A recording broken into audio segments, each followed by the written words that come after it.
What's up, everybody? Welcome back to another Bob the Builder series. And I'm going to be honest with you, I've had a few drinks tonight. I'm recording this like in the first week of June, I think, shortly thereafter, if not anyway.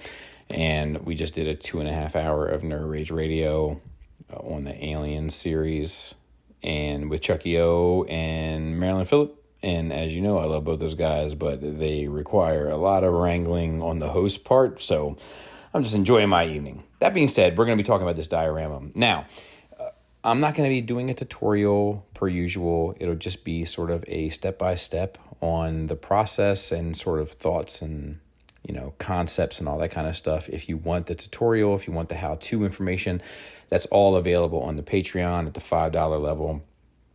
That's where we do the diorama stuff. We only have one more Transformer diorama, and then we're going to be doing some other kind of more obscure stuff, which I'm actually pretty excited about, just as a nice little break.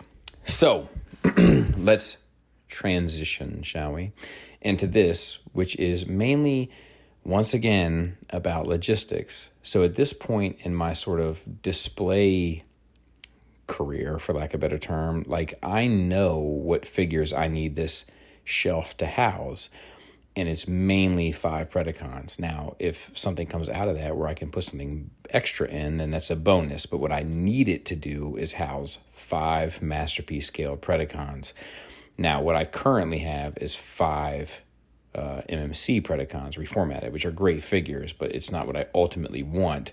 But I'm not sure if what I ultimately want will ever happen. So what I have to do is create some sort of scene where the Predacons have some sort of environment that makes sense and works for the MMC, but will house space-wise a masterpiece scale set should that ever happen.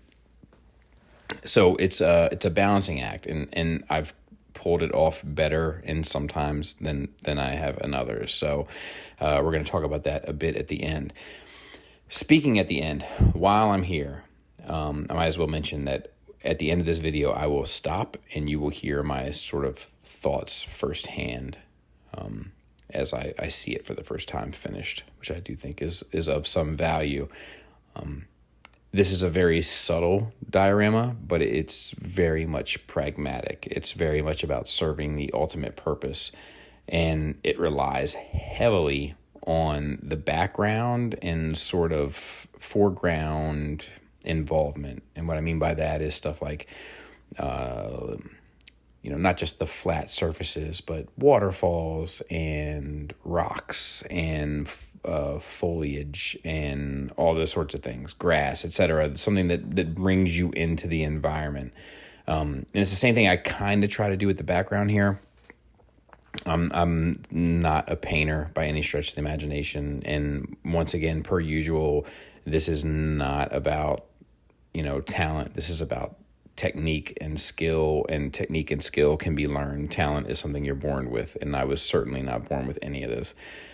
It's just about trying different techniques and developing a skill based on, trial and error and failures and successes and, sorting that. So I do think it's important for Transformers to be sort of in a more realistic environment. I do think that they look less serious in the more toon-oriented environments. And when I say that, I mean like the Ark and the Nemesis. However, I do think that if you have like a weathered Cybertronian look, and then you have some kind of weathered figures, it would work.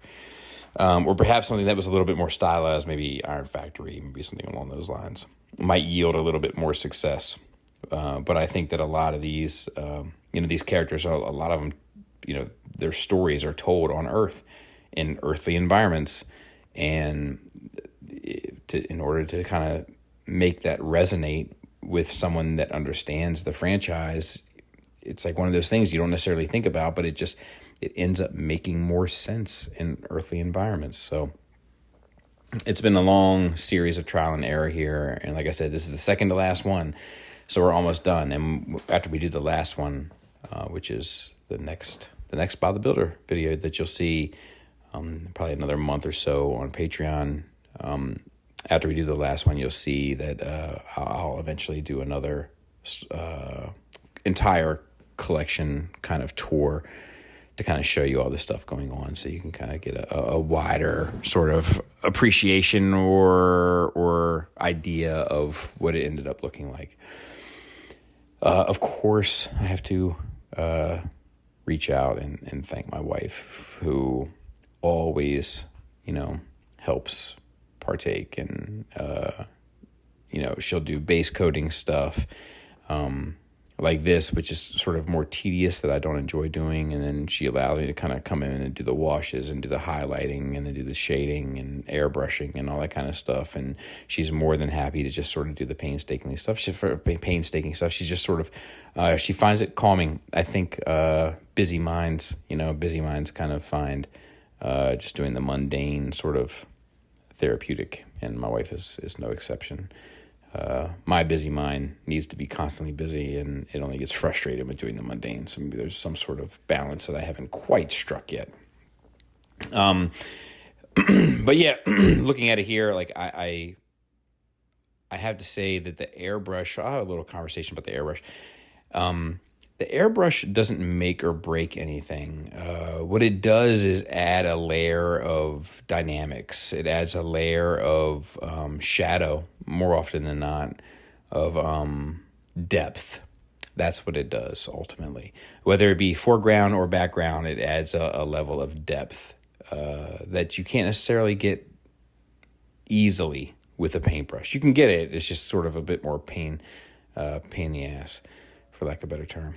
I buy a lot of this stuff at Joann's or Michael's or whatever, or like the ladies that make wreaths. Like, I'm in the same aisle with them. But once again, this stuff is the stuff that builds environments. It builds, it connects, the foreground to the background. It helps splice the kind of physical space that they occupy from the sort of flat space that's supposed to illustrate the environment that they occupy together. And it, and when you get it right, it, and when you don't, you also will. And I think I've struck some sort of balance that once I had the figures in here, I felt pretty confident. It's certainly not the best thing I've ever done, but it's not the worst either. And there was learning curves and all that. So let's take a look. And there it is. And I think that'll do. Hopefully better ones will come along, but even if they don't, I think I can live with that.